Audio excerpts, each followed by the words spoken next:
ವಿಷಯವನ್ನೆಲ್ಲ ಮೋಡದಿ ಕನ್ನಡದೆ ಬೋಧಿಸುತ್ತ ಜನರ ವೇದಾಮತಿಗೆಳಿಸಿರುವ ಸಾಧುಗಳಿಗೆ ಬಡಿಯುವೆನೋ ಸಾಧು ನಿಜಗಳಿಗೆ ಬಡಿಯುವೆನೋ ನಿಜವನ್ನರಿಸುವ ಶ್ರೀ ನಿಜ ಗುಣಿಯ ಗ್ರಂಥವನ್ನು ನಿಜವಾಗಿ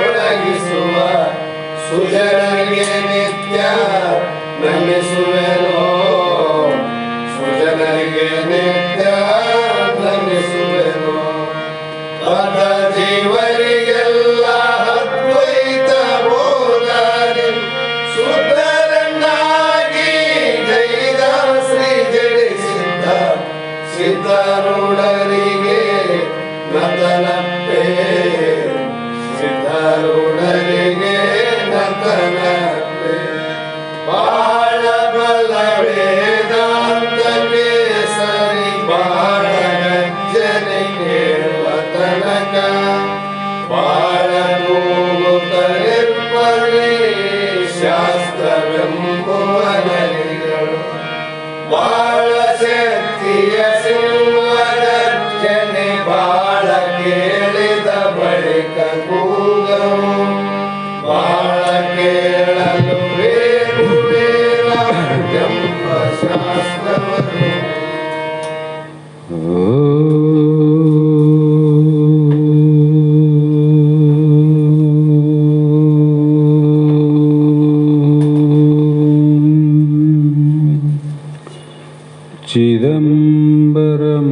चिदम्बरमठाधीशं सिद्धारूढयतीश्वरं शिष्यप्रशिष्यरूपेण बोधकं गुरुमाश्रये यदङ्घ्रिकमलद्वन्द्वं तापत्रयनिवारकम् शान्तैकपदं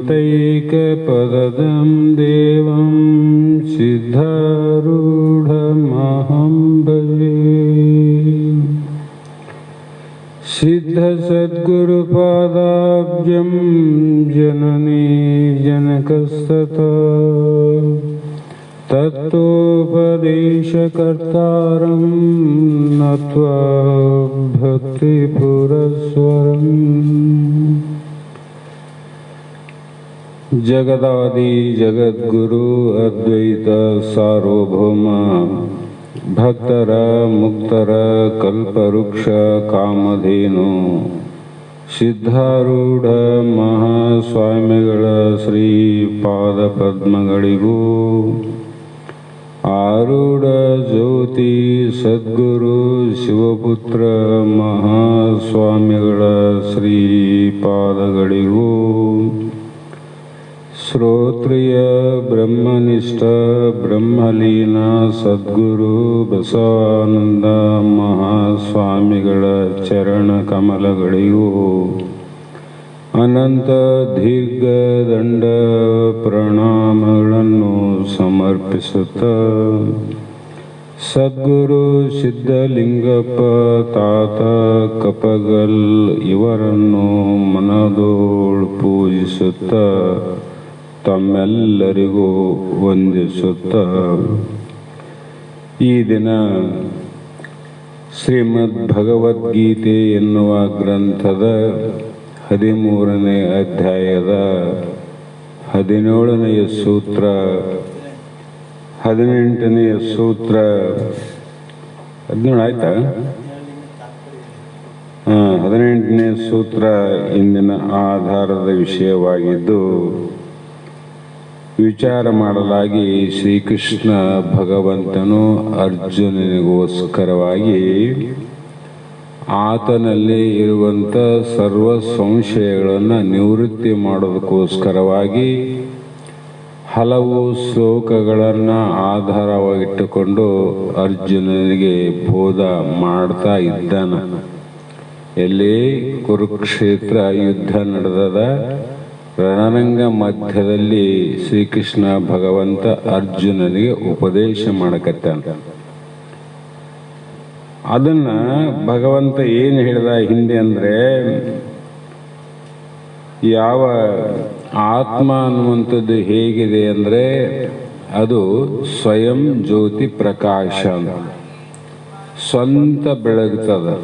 ಇನ್ನೊಂದು ಪ್ರಣತಿ ಎಣ್ಣೆ ಬತ್ತಿ ಅದಕ್ಕೆ ಬೇಕಾಗಿಲ್ಲ, ಅದು ಸ್ವಯಂ ಜ್ಯೋತಿ ಅಂತ.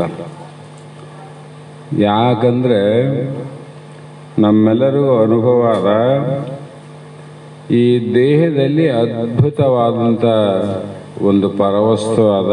ಆ ಪರವಸ್ತುವಿನ ಬಗ್ಗೆ ಅವ್ರು ಹೇಳಕತ್ತಾರ. ಎಲ್ಲರಿಗೂ ಗೊತ್ತದ, ಎಲ್ಲರೂ ಮಾತಾಡ್ತೇವೆ ದೇವರು ಎಲ್ಲಿ ಆನಂದ್ರೆ ದೇವರು ಎಲ್ಲ ಕಡೆ ಆನಂತ ಸಹಜವಾಗಿ ಗೊತ್ತು. ಎಲ್ಲ ಕಡೆ ದೇವರು ಆನಂದ್ರೆ ನನ್ನಲ್ಲಿ ಆನಂತ ನಾವು ಅರ್ಥ ಮಾಡಬೇಕು. ಎಲ್ಲ ಕಡೆ ಅಂದ್ರೆ ಏನರ್ಥ? ನನ್ನ ಬುಟ್ಟು ಅಂತಲ್ಲ. ಸರ್ವ ಅಂದರೆ ಸರ್ವ ಅಂತರ್ಯಾಮಿ ಅಂದರೆ ಸರ್ವ ವ್ಯಾಪ್ತಿ ಅಂದರೆ ಎಲ್ಲ ಕಡೆ ಆನಂತ ಗೊತ್ತು.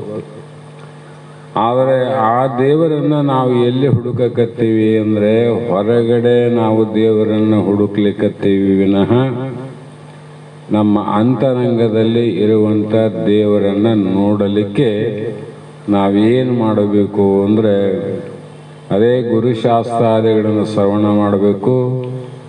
ಗುರು ಮುಖೇನೆ ನಾವು ನಮ್ಮಲ್ಲಿ ಇರುವಂಥ ಆತ್ಮನನ್ನು ನಾವು ನೋಡಲಿಕ್ಕೆ ಸಾಧ್ಯ. ಕಾರಣ ಏನಂದರೆ ಇಲ್ಲಿ ಅನಂತ ರೀತಿ ಶ್ರೀಕೃಷ್ಣನ ದಯದಿಂದ ಪಾಂಡವರು ಏನಾದರೂ ಯುದ್ಧದಲ್ಲಿ ಗೆದ್ದರು. ಯಾರ ದಯದಿಂದ? ಕೃಷ್ಣನ ಕೃಪೆಯಿಂದನೇ ಪಾಂಡವರು ಕುರುಕ್ಷೇತ್ರದಲ್ಲಿ ಜಯವಾಯಿತು ವಿನಃ ಕೌರವರಿಗೆ ಕೃಷ್ಣನ ಕೃಪೆ ಇಲ್ಲದ ಕಾರಣ 5 ಮಂದಿ ಪಾಂಡವರು ಗೆದ್ದರು, 101 ಮಂದಿ ಕೌರವರು ಸೋತರು. ಬಹಳ ವಿಚಿತ್ರ ಅನಿಸಂಗಿಲ್ಲ? 101 ಮಂದಿ 5 ಮಂದಿ ಎದುರಿಗೆ ಸೋತರು ಅಂದರೆ ಭಾಳ ಆಶ್ಚರ್ಯ ಆಗ್ತದೆ. ಅದಕ್ಕೆ ಗೆಲುವು ಎಲ್ಲಿದೆ ಅಂದರೆ ಎಲ್ಲಿ ಧರ್ಮ ಅದ ಅಲ್ಲಿ ಜಯ ಅದ ನೋಡ್ರಿ. ಮಂದಿ ಎಷ್ಟನೇ ಇರಲಿ, ಅವ್ರು ಬಹಳ ಮಂದಿ ಇದ್ರು, ಅವರು ಅಧರ್ಮಿಗಳಾಗಿದ್ದರೆ ತಾತ್ಕಾಲಿಕ ಜಯ ಆಗಬಹುದು ವಿನಃ ಶಾಶ್ವತವಾದ ಸುಖ ಅವರಿಗೆ ಎಂದಿಗೂ ಆಗೋದಿಲ್ಲ. ಹಾಗಾಗಿ ಅವರು ವಿಚಾರ ದೃಷ್ಟಿಯನ್ನು ಮಾಡಿಕೊಂಡು ವಿಚಾರವನ್ನು ಮಾಡಿದರು. ದುರ್ಯೋಧನ ಸಭೆಯಲ್ಲಿ ಏನು ಮಾಡಿದ ಅಂದರೆ ಅವಮಾನಿತಳಾಗಿ ರಕ್ಷಿಸಲು ಮೊರೆ ಇಟ್ಟುಕೊಂಡರೆ ನೀನು ಜಾಗೃತೆ ಬಾರದೆ ಆಲಸ್ಯವನ್ನು ಮಾಡಿದಲ್ಲ ಕೃಷ್ಣ, ಆಗ ನನ್ನ ಗತಿ ಏನಿತ್ತು ಎಂಬುದು ನಿನಗೆ ಗೊತ್ತಾಗಲೇನು ಅಂತ ಪ್ರಶ್ನೆ ಮಾಡ್ತಾರೆ. ಇಂಥ ಯುದ್ಧದಲ್ಲಿ ನಮಗೆ ಜಯ ತಂದು ಕೊಟ್ಟಿ, ಹೌದಿಲ್ಲ? ಆದರೆ ತುಂಬಿದ ಸಭೆಯಲ್ಲಿ ದ್ರೌಪದಿಯ ಮಾನಭಂಗ ನಡೆಯುವಂಥ ಸಂದರ್ಭದಲ್ಲಿ ಆಕೆ ರಕ್ಷಣೆ ಮಾಡ್ರಿ ಅಂತ ಎಷ್ಟೋ ಸಲ ಕೂಗಿದರೂ ಕೂಡ ನಮ್ಮನ್ನ ಧರ್ಮ ಕಟ್ಟಿ ಹಾಕಿತ್ತು, ಧರ್ಮ ಅವ್ರಿಗೆ ಕಟ್ಟಿ ಹಾಕಿತ್ತು. ಹಾಗಾಗಿ ಅಲ್ಲಿ ಏನು ಅಡ್ಡ ಹೋಗದಂಥ ಪರಿಸ್ಥಿತಿ ಇತ್ತು ಪಾಂಡವರಿಗೆ. ಆಗ ನೀನಾದರೂ ಬಂದು ಸಹಾಯವನ್ನು ಮಾಡುವುದಾಗಿತ್ತಲ್ಲ. ಆ ಸಮಯದಲ್ಲಿ ನಮ್ಮ ಗತಿ ಏನಾಗಿತ್ತು? ಯಾಕೆ ನೀನು ತಡ ಮಾಡಿದೆ ನನಗೆ ತಿಳಿಸು ಅಂತ ಕೇಳ್ತಾರೆ ಪಾಂಡವರು. ಆಗ ಶ್ರೀಕೃಷ್ಣ ಹೇಳ್ತಾನ, ಅಮ್ಮ ದ್ರೌಪದಿ ಸ್ವಲ್ಪ ಯೋಚಿಸಿ ಮಾತನಾಡು. ಮಾತಿನಲ್ಲಿ ಬಹಳ ವಿಚಾರ ಅದ. ಯೋಚನೆ ಮಾಡಿ ಮಾತಾಡೋದು ಬೇರೆ, ಸುಮ್ಮನೆ ಮಾತಾಡೋದು ಬೇರೆ. ಕಾರಣ ಸ್ತ್ರೀಯರು ಏನು ಮಾತನಾಡಿದರೂ ನಡೆಯುತ್ತೀರಿ ಎಂದು ತಿಳಿದಿರುವೆಯಾ? ಹೆಣ್ಮಕ್ಳು ಏನು ಮಾತಾಡಿದ್ರು ನಡೀತದಂತ ನೀ ತಿಳ್ಕೊಂಡಿದ್ದಿ? ಪ್ರಪಂಚದಲ್ಲಿ ಅಂದರೆ ಜಗತ್ತಿನಲ್ಲಿ ಮನುಷ್ಯರು ತಮ್ಮ ತಪ್ಪನ್ನು ತಾವು ತಿಳಿಯದೆ ಮತ್ತೊಬ್ಬರ ತಪ್ಪನ್ನು ಮಾತ್ರ ನೋಡುತ್ತಾರೆ. ಜಗತ್ತಿನ ನೇಮ ಹೆಂಗಂದ್ರೆ ನಮ್ಮ ತಪ್ಪನ್ನು ನಾವು ಅರ್ಥ ಮಾಡಿಕೊಳ್ಳಲಾರದೆ ಆ ತಪ್ಪನ್ನು ಮತ್ತೊಬ್ಬರ ಮೇಲೆ ಹೊರಿಸಿ ಅದನ್ನು ನೋಡ್ತಾರೆ. ಆ ದಿವಸ ನೀನು ನನ್ನನ್ನು ಏನೆಂದು ಕರೆದೆ ಮೊದಲು ತಿಳಿಸು ಅಂದ ಕೃಷ್ಣ. ನನ್ನ ಏನಂತ ಕರೆದೆ? ಆ ದಿವಸ ಯಾವಾಗ? ಸೀರೆಯನ್ನು ಸೆಳೆಯುವಂಥ ಸಂದರ್ಭದಲ್ಲಿ ನನ್ನ ಏನಂತ ಕರೆದೆ ನೀನು ಎನ್ನಲಾಗಿ ದ್ರೌಪದಿಯು ದ್ವಾರಕಾವಾಸಿ ಶ್ರೀಕೃಷ್ಣ ಬಾ ಎಂದು ಕರೆದೆ. ದ್ವಾರಕದಲ್ಲಿ ಇರುವಂಥ ಶ್ರೀಕೃಷ್ಣ ಬಾ ಅಂತ ಕರೆದೆ ಅಂತ ಹೇಳಿಲ್ಲ. ಏನು ತಪ್ಪು ಎನ್ನಲಾಗಿ ಕೃಷ್ಣನು, ಸರಿಯಮ್ಮ ನನ್ನ ಕರೆದದ್ದು ಸರಿ, ಆದರೆ ದ್ವಾರಕದಿಂದ ಬರಬೇಕಾದ್ರೆ ತಡ ಆಗ್ತದಲ್ಲ. ರಾಯಚೂರಿಂದ ಇಲ್ಲಿ ಜಲ್ದಿ ಬರ್ಬೋದು, ಶಕ್ತಿನಗರದಿಂದ ಜಲ್ದಿ ಬಂದೇರಿ, ರಾಯಚೂರು ಬರಕ್ಕೆ ತಡ ಆಗ್ತದ. ಅದಕ್ಕೆ ದ್ವಾರಕಾನಾಥ ಶ್ರೀಕೃಷ್ಣ ಅಂದೆಲ್ಲ, ಅದಕ್ಕೆ ಅಲ್ಲಿಂದ ಬರಕ್ಕೆ ತಡ ಆಯ್ತು. ಮತ್ತೆ ನೀನು ಹೇಳು, ಆದರೂ ಕೂಡ ಅಷ್ಟು ಜಾಗೃತೆಯಾಗಿ ನಾನು ಬಂದೆ, ಮತ್ತೊಬ್ಬರ ಸಾಧ್ಯ. ನೀನು ಹೃದಯವಾಸಿ ಕೃಷ್ಣ ಅಂತ ಕೇಳಿದ್ರೆ ಆಗಲೇ ರಕ್ಷಣೆ ಮಾಡ್ತಿದ್ದಂತೆ. ಪರಮಾತ್ಮನ ನಾವು ಕೂಗ್ತೀವಿ, ಕಾಶಿಯಲ್ಯಾನ ಶ್ರೀಶೈಲ್ಯಾನ ಅಂತ ನಮ್ಮ ಕಷ್ಟ ಬಂದಂಥ ಸಂದರ್ಭದಲ್ಲಿ ಧ್ಯಾನ ಮಾಡಿದ್ರು ಕೂಡ ಅವರು ಬಹಳ ದೂರ ಇರ. ಹಾಗಾಗಿ ನಮ್ಮ ಕಷ್ಟಗಳನ್ನು ಪರಿಹಾರ ಮಾಡೋಕ್ಕೆ ಸಮಯ ಭಾಳ ಆಗ್ತದೆ. ಆದರೆ ಶ್ರೀಶೈಲದಲ್ಲಿರ್ತಕ್ಕಂಥ ಮಲ್ಲಿಕಾರ್ಜುನ, ಕಾಶಿಯಲ್ಲಿ ಇರುವಂಥ ಪರಮಾತ್ಮ ಕಾಶಿಗಷ್ಟೇ ಅನ್ನತ. ಹೃದಯವಾಸಿ ನನ್ನಲ್ಲಿ ಇದ್ದಿ, ಅದಕ್ಕೆ ನನ್ನ ಕಷ್ಟನ ನೀ ಕಳೆ ಅಂದರೆ ತಕ್ಷಣ ಕಳಿತಾರ ಅವರು. ಹಾಗಾಗಿ ನೀನು ಭಗವಂತ ಬಹಳ ಚಂದ ಹೇಳ್ತಾನ, ಅದು ಕಥೆನೂ ಕೇಳಿರಿ. ಆಕೆಗೆ ಯಾಕೆ ರಕ್ಷಣೆ ಮಾಡಕ್ಕೆ ಬರಲಿಲ್ಲ ಕೃಷ್ಣ ಭಗವಂತ ಅಂದರೆ, ಕರ್ಮಗಳಿರ್ತಾವ. ನಾವು ಮಾಡಿದ ಕರ್ಮಗಳೇನಾವ, ಆ ಕರ್ಮಗಳ ಅನುಸಾರವಾಗಿ ದೇವರು ನಮ್ಮನ್ನು ರಕ್ಷಣೆ ಮಾಡ್ತಾನೆ. ಒಂದೊಂದು ಸಲ ತಪ್ಪು ಮಾಡಿದಾಗ ಶಿಕ್ಷೆಯನ್ನು ಕೊಡ್ತಾನೆ. ಶಾಲೆಯಲ್ಲಿ ಮಾಸ್ತರ್ನ ಹುಡುಗರಿಗೆ ತಪ್ಪು ಮಾಡಿದ್ರೆ ಇಲ್ಲೇ ಹೊಡಿತೇನಿಲ್ಲ, ಮಾಸ್ಟರ್ ಹೊಡೆಯಂಗಿಲ್ಲ. ಹುಡುಗ ಯಾಕೆ ಹೊಡೆದ? ತಪ್ಪು ಮಾಡಿದ ವಿದ್ಯಾರ್ಥಿ, ಅದಕ್ಕಾಗಿ ಹೊಡೆದು ಬಿಡದು ಅವನನ್ನು ಸರಿದಾರಿಗೆ ತರುವಗೋಸ್ಕರವಾಗಿ. ಅನ್ಯತಾ ಕ್ರೋಧ ಹುಡುಗನ ಮೇಲೆ ಮಾಸ್ತರಿಗಿಲ್ಲ. ಭಗವಂತ ಕೂಡ ನಮಗೆ ಕೆಲವು ಸಲ ಕಷ್ಟವನ್ನು ಕೊಡ್ತಾನೆ, ಹೊಡೆದಂಗೆ. ಅದು ಭಗವಂತ ಹೊಡೆದಂಗೆ. ಯಾತಕ್ಕ ಅಂದರೆ, ನಾವು ಅನ್ಯಾಯ ಅಧರ್ಮ ತಪ್ಪು ಮಾಡುವಾಗ ನಮ್ಮನ್ನು ಎಚ್ಚರ ಮಾಡೋದಕ್ಕೋಸ್ಕರವಾಗಿ ಅನೇಕ ಸಲ ನಮಗೆ ವಿಚಾರಧಾರೆಯಾಗಿ ಆತ ಬುದ್ಧಿವಾದ ಹೇಳ್ತಾನೆ. ನಮ್ಗೆ ಅರ್ಥ ಆಗ್ತದೆ, ನಾ ತಪ್ಪು ಮಾಡ್ತಿದ್ದೀನಿ ಅಂತ ಗೊತ್ತಾಗ್ತದೆ. ಆದ್ರೂ ತಪ್ಪು ಮಾಡ್ತೀವಲ್ಲ, ಆವಾಗ ಶಿಕ್ಷೆ ಆಗ್ಬೇಕಲ್ಲ. ಅದೇ ಪ್ರಕಾರವಾಗಿ ಹಿಂದೆ ಯಾವ ಒಬ್ಬ ಋಷಿ ದುರ್ವಾಸ ಮುನಿಗಳು ಒಂದು ನದಿ ದಂಡೆಯಲ್ಲಿ ನೀರಿನಲ್ಲಿ ಇಳಿದು ಸ್ನಾನ ಮಾಡ್ತಿದ್ದ ದುರ್ವಾಸ ಮುನಿಗಳು. ಅದೇ ಸಮಯದಲ್ಲಿ ಇನ್ನೂ ಮದುವೆ ಆಗದಂಥ ದ್ರೌಪದಿ ಅರಮನೆಯ ಸಖಿಯರು ಅಂದರೆ ಗೆಳತಿಯರೊಡನೆ ಆಕೆ ಜಲಕ್ರೀಡೆ ನೀರಿನಲ್ಲಿ ಆಟ ಆಡಬೇಕಂತ ಅವರು ಆ ನದಿ ದಡಕ್ಕೆ ಬಂದರು. ದೂರದಿಂದ ನೋಡಿದ್ರು ಅಲ್ಲಿ ಯಾರೊಬ್ಬ ಪುರುಷನ. ಆ ಪುರುಷನ ಎದುರಿಗೆ ನಾವು ಜಲಕ್ರೀಡೆ ಆಡೋದು ತಪ್ಪಾಗ್ತದ. ಆತ ಹೋದ ಮೇಲೆ ನಾವು ಅಲ್ಲಿ ಹೋಗೋಣ ಅಂತ ದೂರದಲ್ಲಿ ನಿಂತರವರು. ಯಾರು? ದ್ರೌಪದಿ ಮತ್ತು ಸಖಿಯರು. ಈ ದುರ್ವಾಸ ಮುನಿಗಳು, ಅವ್ರಿಗೇನು ಗೊತ್ತು ದುರ್ವಾಸ ಮುನಿಗಳಂತ?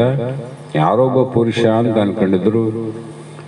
ಈ ಮುನಿ ಒಂದು ಗಳಿಗೆ ಆಯಿತು, 2 ಗಳಿಗೆ ಆಯಿತು, 3 ಗಳಿಗೆ ಆಗ್ಲಿಕ್ಕೆ ಬಂತು. 3-4 ತಾಸು ಆದರೂ ಕೂಡ ನೀರು ಬಿಟ್ಟು ಹೊರಗೆ ಬರಲೇ ಇಲ್ಲ. ಆವಾಗ ಇವರಿಗೆ ಆಶ್ಚರ್ಯ ಆಯ್ತು. ಎಷ್ಟೊತ್ತು ಸ್ನಾನ ಮಾಡ್ತಾನ, ನೀರಿನಾಗ ಇಷ್ಟೊತ್ತು ಕುಂತಾನಂದ್ರೆ ಏನೋ ವಿಚಾರ ಅಂತ ತಿಳ್ಕೊಂಡು ದ್ರೌಪದಿ ಸಖಿಯರು ಸಮೀಪ ಬಂದರು.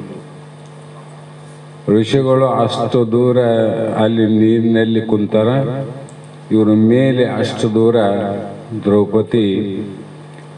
ಅವರೆಲ್ಲ ದೊಡ್ಡ ರಾಜಮನೆತನದವರು, ಶ್ರೀಮಂತರು. ತಾನು ಹುಟ್ಟಂತ ರೇಷ್ಮೆ ಸೀರೆಯನ್ನು ತಗೊಂಡ್ಲು. ಆ ಸೆರಗಿನಲ್ಲಿ ಸುಮಾರು 4-5 ತುಂಡುಗಳನ್ನು ಮಾಡಲಿ, ಸೆರಗನ್ನು ತುಂಡು ಮಾಡಿ ಇಲ್ಲಿಂದ ನೀರು ಈ ಕಡೆ ಹೋಗ್ತಾವಲ್ಲ, ಆ ನೀರು ಆತ ಯಾ ಕಡೆ ಹೋಗ್ತಾವ ಅಲ್ಲೇ ಆ ಒಂದು ಬಟ್ಟೆಯ ತುಣುಕುಗಳನ್ನು ಬಿಟ್ಲು, ಒಂದು. ಆವಾಗ ದುರ್ವಾಸ ಮುನಿಗಳು ಆ ಬಟ್ಟೆಯ ಒಂದು ತುಂಡನ್ನು ಏನು ಮಾಡಿದ, ಸ್ನಾನ ಮಾಡುವಾಗ ಆತಲ್ಲ ಲಂಗೋಟಿ ಜಾರಿ ಹೋಗಿತ್ತು. ಮೊದಲು ಲಂಗೋಟಿ ಜಾರಿ ಹೋದಾಗ ದಿಗಂಬರ ಆಗಿದ್ನಲ್ಲ, ಈ ದಿಗಂಬರ ಅವಸ್ಥೆಯಿಂದ ಹೊರಗೆ ಬರಬಾರದು ಅಂತ ನೀರಿನಲ್ಲಿ ಕುಂತಿದ್ದ. ಈಕೆಗೆ ಅರ್ಥ ಆಯ್ತು ನೋಡ್ರಿ, ದ್ರೌಪದಿಗೆ ಅರ್ಥ ಆಯ್ತು. ಅಂದ್ರೆ ಎಷ್ಟು ವಿವೇಕ ಇರಬಹುದು ಅಂತ, ಎಷ್ಟು ಜ್ಞಾನ ಇರಬಹುದು. ಆತ ಬಾಯಿ ತೆರೆದು ಹೇಳಿಲ್ಲ. ಈಕೆ ವಿಚಾರ ಮಾಡಿದ್ಲು, ಏನೋ ಅನಾಹುತ ಆಗಿರಬಹುದು ಅಂತ ಉಟ್ಟ ಬಟ್ಟೆಯನ್ನು ತುಂಡು ಮಾಡಿ ಬಿಟ್ಟಾಗ 1-2 ತುಂಡು ಸಿಕ್ಕಾಗ ಅವನ್ನ ಹಚ್ಚಿಕೊಂಡು ಮೇಲೆ ಬಂದಾಗ ಅವ್ರನ್ನ ಕರೆದ, ಅಮ್ಮ ಇಲ್ಲಿ ಬರ್ರಿ ಅಂತ ಬಂದರು. ನೀವು ಬಹಳ ಹೊತ್ತಾಗಿ ನಿಂತಿರಿ ದೂರ ಅಂತ ನನಗೆ ಗೊತ್ತು, ಆದರೆ ಅನಿವಾರ್ಯವಾಗಿ ನಾವು ಹೊರಗೆ ಬರಲಾದ ಪರಿಸ್ಥಿತಿ ಇತ್ತು. ನಾನು ಹೋಗಂಗಿಲ್ಲ, ನಾನು ಹೋಗುತ್ತ ನೀವು ಬರಂಗಿಲ್ಲ. ಅಂಥ ಪರಿಸ್ಥಿತಿಯಲ್ಲಿ ಒಳ್ಳೆಯ ವಿಚಾರ ಮಾಡಿದ್ದಮ್ಮ ಅಂಥೇಳಿ ನಮಸ್ಕಾರ ಮಾಡಿದರು. ನಮಸ್ಕಾರ ಎಲ್ಲರೂ ಮಾಡಿದಾಗ ದ್ರೌಪದಿ ಹೇಳಿದ ದುರ್ವಾಸ ಮುನಿಗಳು, ಅಮ್ಮ ನನ್ನ ಮಾನವನ್ನು ಕಾಪಾಡಿದೆ, ಬಟ್ಟೆಯನ್ನು ಕೊಟ್ಟು ಮಾನ ಕಾಪಾಡಿದಲ್ಲ. ಈಗ ಅದರಂತೆ ಮುಂದೆ ಎಂದಾದರೂ ಒಂದು ದಿನ ನಿನಗೆ ಮಾನ ಹೋಗುವಂಥ ಸಂದರ್ಭ ಬಂದಾಗ ಇದೇ ಬಟ್ಟೆಯಿಂದ ನಾನು ರಕ್ಷಣೆ ಮಾಡ್ತೀನಿ ಅಂತ ಅವರು ಆಶೀರ್ವಾದ ಮಾಡಿದ್ರು. ಬಟ್ಟೆಯನ್ನು ಕೊಟ್ಟೆ ನಿನ್ನ ರಕ್ಷಣೆ ಮಾಡ್ತಾನಂತ. ಹಾಗಾಗಿ ಸುಮ್ಮನೆ ನಡೆದೋಯ್ತು, ಆ ಘಟನೆ ಮುಗಿದೋಯ್ತು. ಬಹಳ ದಿನ ಆದ ಮೇಲೆ ಕುರುಕ್ಷೇತ್ರ ಯುದ್ಧ, ಪಗಡೆಯಾಟ ಇವೆಲ್ಲ ಆದ ಮೇಲೆ ಇಲ್ಲೇ ನಡೀತು ವಸ್ತ್ರಾಪಹರಣ. ಆವಾಗ ಸೀರೆ ಸೆಳಿತಿದ್ದ ಎಷ್ಟು ಅಂದ್ರೆ ಆಕೆ ಸೀರೆ ಬೆಟ್ಟದಷ್ಟು ಆದಂತ ಅಷ್ಟು ಉಟ್ಕೊಂಡಿಲ್ಲೇನಕಿ. ಒಬ್ಬ ಹೆಣ್ಮಗಳು 1 ಉಡ್ಬೋದು 2 ಉಡ್ಬೋದು. ಅವನು ಸೀರೆ ಇಳಿತೇನ ಮತ್ತೆ ಇನ್ನೊಂದು ಹಂಗೆ ಬರ್ತದ, ಬಂದು ಕೈನೇ ಸೋತೋದು ಅವನಿಗೆ.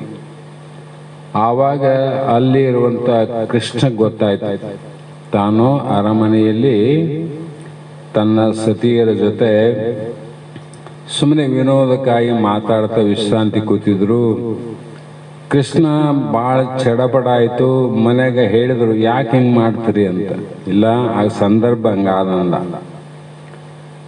ಆಮೇಲೆ ಈಕೆ ಏನು ಮಾಡಿದ್ಲು, ಏನಾದರೂ ಮಾಡಿ ರಕ್ಷಣೆ ಮಾಡಿಕೊಳ್ಳಬೇಕು ಅಂತ ಕೊನೆಗೆ ಕೃಷ್ಣ ಬಾಗಿಲಿಗೆ ಬಂದ. 1 ಕಾಲು ಹೊರಗಿಟ್ಟ, 1 ಕಾಲು ಒಳಗಿಟ್ಟ. ಹಿಂಗ ಅವ್ರು ಹೇಳಿದ್ರು, ಒಳಗೆ ಬಂದು ನಮ್ಮ ಜೊತೆ ಆದ್ರೂ ಕೂಡು, ಅರ್ಜೆಂಟ್ ಇದ್ರೆ ಹೋಗು, ನಡುವೆ ಯಾಕೆ ನಿಂತಿ ಅಂತ ಕೇಳಿದ್ರು ಅವ್ರ ಮನೆಗೆ. ಅವಾಗ ಕೃಷ್ಣಂದ ಸಂದರ್ಭ ಹಂಗಾದಲ್ಲ. ಆಕೆ ಏನು ಮಾಡಿದ್ಲು ಅಂದರೆ ಕೃಷ್ಣನ ನೆನಪು ಆಗಲಿಲ್ಲ. ಅವಾಗ ನಾನೇ ರಕ್ಷಣೆ ಮಾಡಿಕೊಳ್ಬೇಕಂತ ಒಂದು ಕೈಯನ್ನು ನೆಲಿಗೆ ಮೇಲೆ ಗಟ್ಟಿಗಿಡಲು ಹಿಡಿದು ಇನ್ನೊಂದು ಕೈಯಿಂದ ಆವಾಗಂದು ಕೃಷ್ಣ ಭಗವಂತ ಅಂತ ಕೂಯಿಲ್ ನೋಡ್ರಿ. ಯಾವಾಗ ನೆಲಿಗೆ ಮೇಲೆ ಕೈ ಎತ್ತು ಆವಾಗ 2 ಕಾಲು ಇಟ್ಟಿದ್ದ. ಪೂರ್ತಿ ಅನಿವಾರ್ಯವಾಗಿ ಆಕೆ 2 ಕೈಯನ್ನ ಭಗವಂತ ಅಂತ 2 ಕೈ ನೀನೇ ನೋಡಿ ರಕ್ಷಣೆ ಮಾಡೋನಂತ ಪೂರ್ತಿ ವಿಶ್ವಾಸ ಯಾವಾಗ ಇಟ್ಲು ಆವಾಗ ಕೃಷ್ಣ ಭಗವಂತ ವಸ್ತ್ರಗಳನ್ನು ಬಿಟ್ಟನಿಲ್ಲ. ಯಾಕೆ ಬಿಟ್ಟ? ಒಂದೇ ಸಲ ಹೋಗೋದಾಗಿತ್ತಲ್ಲ. ಒಂದು ಕೈಯಿಂದ ವಿಶ್ವಾಸ ಅದ, ಇನ್ನೊಂದಿಂದ ತನ್ನಲ್ಲಿ ಅದಲ್ಲ. ಆವಾಗ ಹೋಗಲಿಲ್ಲ. 2 ಕೈ ಎತ್ತಿ ನೀನೇ ರಕ್ಷಕ ಅಂತಂದಾಗ ಕೃಷ್ಣ ಭಗವಂತ ರಕ್ಷಣೆ ಮಾಡಿದ ಅಂತಾರೆ. ಆದ್ರೂ ಕೂಡ ಇಲ್ಲಿ ವಿಚಾರ ಏನು ಮಾಡದ ಅಂದ್ರೆ ಕರ್ಮಾನುಸಾರವಾಗಿ ರಕ್ಷಣೆ ಮಾಡ್ತಾರಂತ ಅರ್ಥ ಮಾಡಬೇಕು. ಆಕೆ ಮಾಡಿದ ಕರ್ಮ ಏನಿತ್ತು ಅದೇ ಕರ್ಮ ಅನುಸಾರವಾಗಿ ಭಗವಂತ ದ್ರೌಪದಿಯನ್ನ ರಕ್ಷಣೆ ಮಾಡಬೇಕಾಯ್ತು ನೋಡು. ಆ ಕಾರಣದಿಂದ ಈ ಮುಂದಿನ ಸೂತ್ರದಲ್ಲಿ ಜ್ಞೇಯಂ ಯತತ್ ಜ್ಞಾನಂ ಜ್ಞೇಯಂ ಜ್ಞಾನಗಮ್ಯಂತ ಹೇಳಿ ಎಲ್ಲಕ್ಕೂ ಮುಖ್ಯವಾಗಿ ಜ್ಞಾನವೇ ಅಗಮ್ಯವಾದದ್ದು, ಜ್ಞಾನ ಅಗಮ್ಯವಾದದ್ದು ಹೇಳಿ ಮುಂದಿನ ಸೂತ್ರದಲ್ಲಿ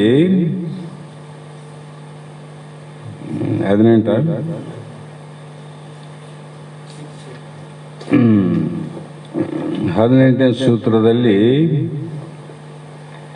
ಇತಿ ಕ್ಷೇತ್ರಂ ತಥಾ ಜ್ಞಾನಂ ಜ್ಞೇಯಂ ಚೋಕ್ತಂ ಸಮಾಸತ ಮದ್ಭಕ್ತ ಏತದ್ವಿಜ್ಞಾಯ ಮದ್ವಾಯು ಉಪಪದ್ಧತಿ ಅಂತ ಈ ಮಾತಿನಲ್ಲಿ ಹೀಗೆ ಕ್ಷೇತ್ರ ಮತ್ತು ಜ್ಞಾನ ಇವನ್ನ ತಿಳ್ಕೊಳ್ಳಲು ಯೋಗ್ಯನಾದ ಪರಮಾತ್ಮನ ಸ್ವರೂಪಗಳನ್ನು ಸಂಕ್ಷಿಪ್ತವಾಗಿ ಹೇಳಿದರು. ಇಲ್ಲಿ ಇದನ್ನು ಯಥಾರ್ಥವಾಗಿ ತಿಳಿದುಕೊಂಡ ಭಕ್ತ ನನ್ನ ಸ್ವರೂಪವನ್ನು ಪಡೆಯುತ್ತಾನೆ. ನಾನು ಹೇಳಿದ ಮಾತನ್ನು ಇದ್ದಕ್ಕಿದ್ದಂಗೆ ಯಾರು ತಿಳ್ಕೊಂತಾರೋ ಅವನು ಪರಬ್ರಹ್ಮನೇ ಆತಾನ, ಅವನು ಪರಮಾತ್ಮನ ಆತಾನ. ಅದಕ್ಕೆ ಅವರು ಮುಂದುವರೆದು ಈ ಪ್ರಕರಣದಲ್ಲಿ ಏನು ಮಾಡ್ತಾರಂದ್ರೆ ಅನಂತ ರೀತಿಯಿಂದ ಉಪಸಂಹಾರ, ಉಪಕ್ರಮ, ಉಪಸಂಹಾರ ಅಂದರು. ಆ ವಿಷಯವನ್ನೇ ಭಗವಂತ ಮತ್ತೊಂದು ಸಾರಿ ಏನು ಮಾಡಿದ, ನೆನಪು ಮಾಡುತ್ತಾ ಫಲಶ್ರುತಿಯನ್ನು ಬೋಧಿಸುತ್ತಾನೆ. ನೆನಪು ಮಾಡ್ತಾನ. ನಾವು ಎಲ್ಲಿವರೆಗೂ ಕೇಳಿದ್ದನ್ನು ನೆನಪು ಮಾಡಂಗಿಲ್ಲೋ ಅಲ್ಲಿವರೆಗೂ ನಮಗೆ ಜ್ಞಾನ ಆಗೋದಿಲ್ಲ. ಯಾವುದೇ ಅಲ್ಲಿ ಇಲ್ಲಿಂದ ಏನನ್ನು ಹೇಳ್ತೇವೆ ತಗೊಂಡು ಬಾ ಅಂತ, ರಾಯಚೂರಿಗೆ ಹೋಗೋದಾಗ ಮರ್ತ ಅಂದರೆ ಆ ವಸ್ತು ನಮಗೆ ಸಿಗೋದಿಲ್ಲ. ಅದರಂತೆ ಇಲ್ಲಿಯೂ ಕೂಡ ಶ್ರೀಕೃಷ್ಣ ಭಗವಂತ ಫಲಶ್ರುತಿಯನ್ನು ಬೋಧಿಸಿ ಏನು ಮಾಡಿದ, ಇಲ್ಲಿಯವರೆಗೂ ಕ್ಷೇತ್ರ ಮತ್ತು ಕ್ಷೇತ್ರಜ್ಞ ಅದರ ಬಗ್ಗೆ ಹೇಳಿದ. ಒಂದು ಅನಿತ್ಯವಾದ ಪ್ರಪಂಚ, ಅನಿತ್ಯವಾದ ಲೋಕ, ಅನಿತ್ಯವಾದ ದೇಹ, ಇದೇನು ಹೊಸದಿಲ್ಲ. ಆದರೆ ಅನಿತ್ಯವಾದ ಪ್ರಪಂಚದಲ್ಲಿ ನಿತ್ಯವಾಗಿರ್ತಕ್ಕಂಥ ಸೂರ್ಯ ಚಂದ್ರಾದಿಗಳು ಹಾರಲ್ಲ. ಈ ಲೋಕ ಪ್ರಳಯ ಆದರೂ ಕೂಡ ಆಕಾಶ ಹಂಗೇ ಇರ್ತದೆ. ಈ ಲೋಕ ಪ್ರಳಯ ಆಗಿ ಮತ್ತೆ ಉತ್ಪತ್ತಿ ಆದರೆ ಅದೇ ಸೂರ್ಯ ಅದೇ ಚಂದ್ರ ಯಾವಾಗಲೂ ಇರ್ತಾರೆ. ಸೂರ್ಯ ಚಂದ್ರರು ಅವರಿಗೆ ಸ್ವಯಂ ಪ್ರಕಾಶ ಇಲ್ಲ, ಅವರಿಗೆ ಸ್ವಂತ ಬೆಳಕನ್ನು ಕೊಡುವಂಥ ಶಕ್ತಿ ಇಲ್ಲ. ಅದು ಯಾರ ಶಕ್ತಿ ಅಂದರೆ ಸ್ವಯಂ ಪ್ರಕಾಶ, ಸ್ವಯಂ ಜ್ಯೋತಿಯಾಗಿರ್ತಕ್ಕಂಥ ಪರಮಾತ್ಮನ ಬೆಳಕನ್ನು ತಗೊಂಡು ತಾವು ಲೋಕವನ್ನು ಬೆಳಗ್ತಾವ. ಭಾಳ ಸಲ ಹೇಳ್ತಾನಲ್ಲ, ತಿಳಿಯಬೇಕಾಗ್ಯದ ನಮಗೆ. ಈ ಲೈಟು ಸ್ವತಂತ್ರವಾಗಿ ಬೆಳಗಂಗಿಲ್ಲ. ಆ ಬಟನ್ ಬಂದ್ ಮಾಡ್ರಿ ಅದ್ರಾಗ ಬೆಳಕು ಬರಂಗಿಲ್ಲ, ಹೌದಿಲ್ಲ? ಮತ್ತೆ ಬಟನ್ ಹಾಕಿದಾಗ ಬೆಳಗ್ತದ ಅಂದ್ರೇನು, ಆ ವಿದ್ಯುತ್ತನ್ನು ತಗೊಂಡು ತಾನು ಬೆಳಕನ್ನು ಕೊಡ್ತದ. ಸ್ವಂತ ಬೆಳಕು ಅದರಲ್ಲಿ ಇಲ್ಲ. ಇನ್ನೊಂದು ವಿದ್ಯುತ್ತನ್ನು ತಗೊಂಡು ತಾನು ಬೆಳಗ್ತದ. ಅದರಂತೆ ಸೂರ್ಯ, ಚಂದ್ರ, ಅಗ್ನಿ, ವಾಯು ಏನು ಪಂಚಮಹಾಭೂತ ಅವಲ್ಲ, ಈಗ ಸ್ವತಂತ್ರ ಶಕ್ತಿ ಇಲ್ಲ. ಭಗವಂತನ ಶಕ್ತಿಯನ್ನು ತಗೊಂಡು ಇವು ಲೋಕವನ್ನು ಬೆಳಗ್ತವ ಅಂತ ಅರ್ಥ ಮಾಡಬೇಕು. ಯಾಕಂದರೆ ನೀರಾದ, ನೀರಿನ ಗುಣ ಏನದ? ತಂಪಾದಿಲ್ಲ. ತಂಪಿದ್ದಾಗ ಆ ನೀರನ್ನು ಅಗ್ನಿ ಸಂಬಂಧ ಮಾಡಿದಾಗ, ಬೆಂಕಿ ಸಂಬಂಧ ಇದ್ದರೆ ನೀರು ಸುಡುತ್ತವಿಲ್ಲ. ಮತ್ತು ತಣ್ಣಗಿದ್ದ ನೀರಿನಾಗ ಬೆಂಕಿ ಇಲ್ಲ, ಈಗ ಅದು ಸುಡುತ್ತದೆ. ಅದು ಸುಡುವ ಶಕ್ತಿ ಯಾರಿಂದ ಬಂತು? ನೀರು ತನ್ನ ಗುಣ, ನೀರಿನ ಗುಣ ತಣ್ಣಗಿರೋದು. ಸುಡೋದು ಯಾರ್ದು ಅಂದರೆ ಅಗ್ನಿಯ ಗುಣ. ಬೆಂಕಿ ತಗೊಂಡು ಇಲ್ಲಿ ಸುಡುತ್ತದಿಲ್ಲ, ಅದರ ಬೆಂಕಿ ಇಲ್ಲ. ಅದರ ಸಂಬಂಧ ಆದಾಗ ಆ ತಣ್ಣೀರು ಬಿಸಿ ಆಗ್ತದೆ. ಅದಂತೆ ಜಡವಾಗಿರ್ತಕ್ಕಂಥ ಸೂರ್ಯ ಚಂದ್ರ ನಕ್ಷತ್ರ ಅವೇನು ಜಡ ಅಂತವು, ಹೌದಿಲ್ಲ? ಅವು ಚೈತನ್ಯ ಯಾರಿಂದ ಬಂತು?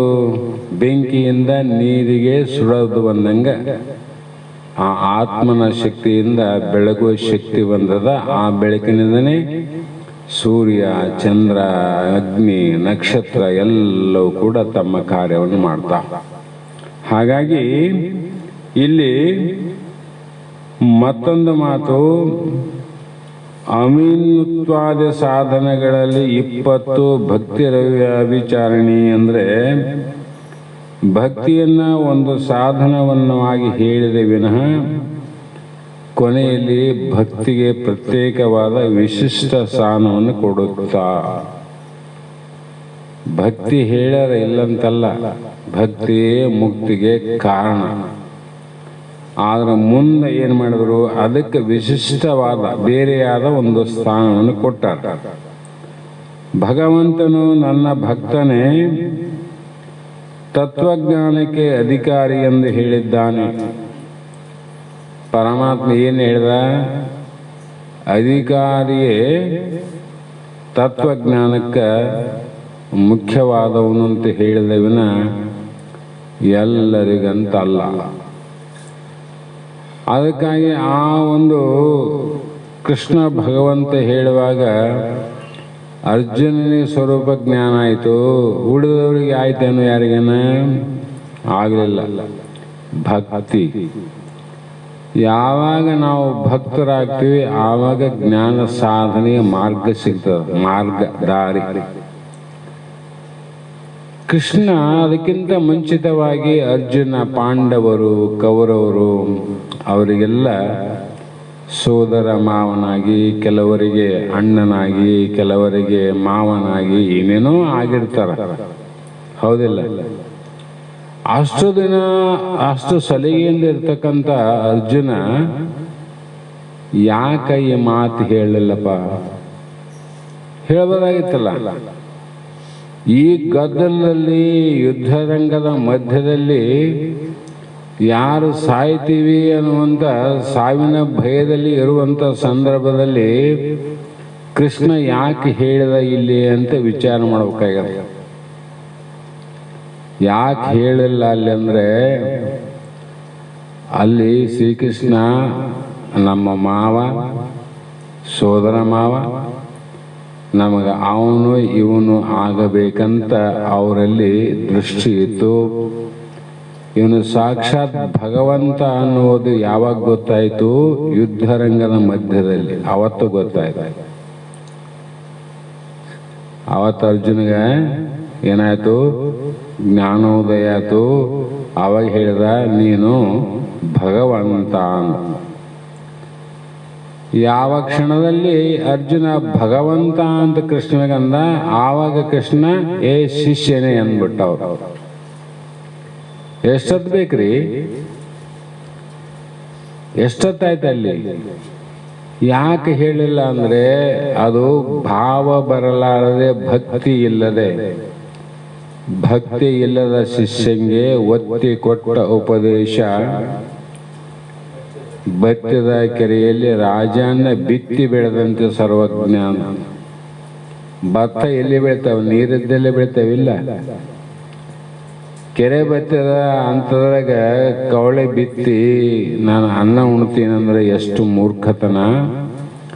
ಅದರಂತೆ ಭಕ್ತಿ ಇದ್ದಿಲ್ಲ, ಸ್ನೇಹ ಇತ್ತು, ಪ್ರೀತಿ ಇತ್ತು ಕೃಷ್ಣನ ಮೇಲೆ, ಆದರೆ ಗುರು ಅನ್ನುವಂಥ ಭಾವ ಬಂದಿದ್ದಿಲ್ಲ.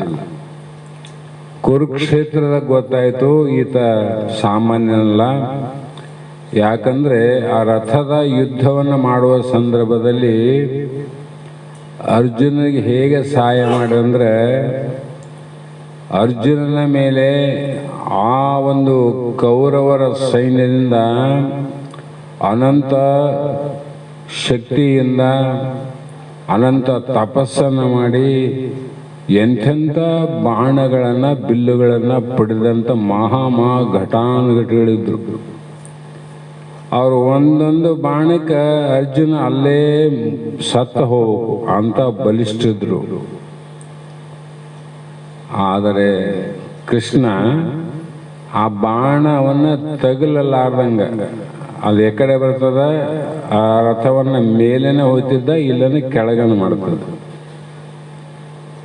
ಹಂಗಾಗಿ ಆ ಒಂದು ಬಾಣ ತಗಲಾರ್ದಂಗ ಅರ್ಜುನನ ಬಾಣಗಳೇ ಅವ್ರಿಗೆ ತಗಲಿದ್ವಿನ ಅವ್ರ ಬಾಣಗಳು ಇವ್ರಿಗೆ ಬರಲಿಲ್ಲ.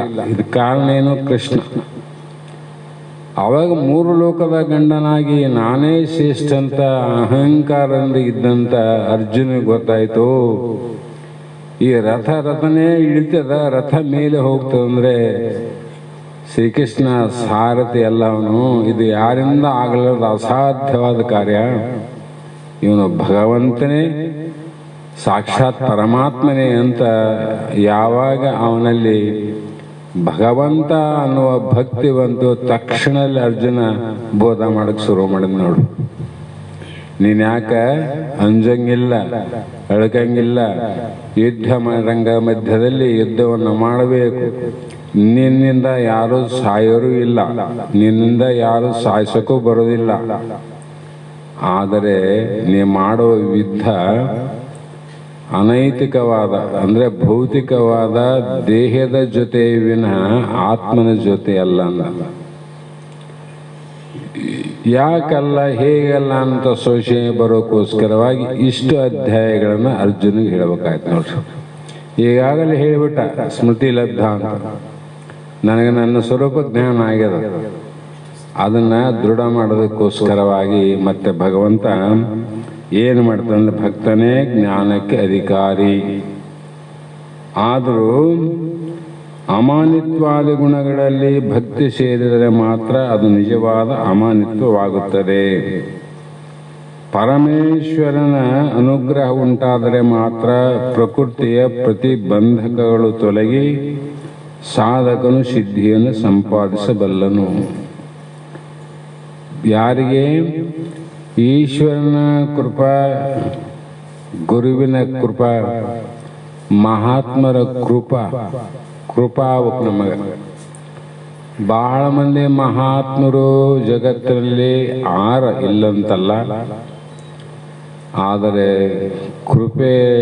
ಕೃಪೆ ಎನ್ನುವುದು ಬಹಳ ಮುಖ್ಯವಾದದ್ದು. ಆ ಕೃಪೆ ಉಂಟಾದರೆ ಮಾತ್ರ ಈ ಪ್ರಕೃತಿ ಸಂಬಂಧ ನಮಗೆ ಗೊತ್ತದ. ಈ ಸಂಬಂಧಗಳನ್ನು ಕಳ್ಕೋಬೇಕು ಅಂತ ಗೊತ್ತಿದ್ರು ಕೂಡ ದುಃಖದ ಸಂಬಂಧಗಳು ನಮ್ಮ ಬಿಡವಲು. ಶಾಸ್ತ್ರ ಕೇಳಿ ಮನೆಗೆ ಹೋಗೋದ್ರೊಳಗಾಗಿ ಮತ್ತೆ ಸಂಬಂಧ ಬರ್ತಾವ. ಈ ಸಂಬಂಧದಿಂದ ಬಿಡುಗಡೆ ಆಗಬೇಕಾಗಿತ್ತು ಅಂದರೆ ಅದು ಗುರುನಾಥನ ಕೃಪೆ ಬೇಕು, ಪರಮಾತ್ಮನ ಕೃಪೆ ಬೇಕು. ಅದು ಬಹಳ ಕಷ್ಟ. ಅದು ಸುಮ್ಮನೆ ಹೇಳ್ತೀನಿ ನಾನು, ಹೊಗಳಕ್ಕಲ್ಲ. ಈಗ ಹನುಮಂತ ಆನೀಗ ಎಲ್ಲವನ್ನ ಸಂಬಂಧವನ್ನು ಕಡಿದುಕೊಂಡು ಇಲ್ಲಿ ಬಂದು ಇರಬೇಕಾಗಿದ್ರೆ ಕೃಪೆ ಆಗ್ಯದ ಅಂತ ಅರ್ಥ. ಎಲ್ಲರಿಗಾಗ್ತದ? ಅವನಿಗೇನು ಕಡಿಮೆ ಅಂತಿಲ್ಲ.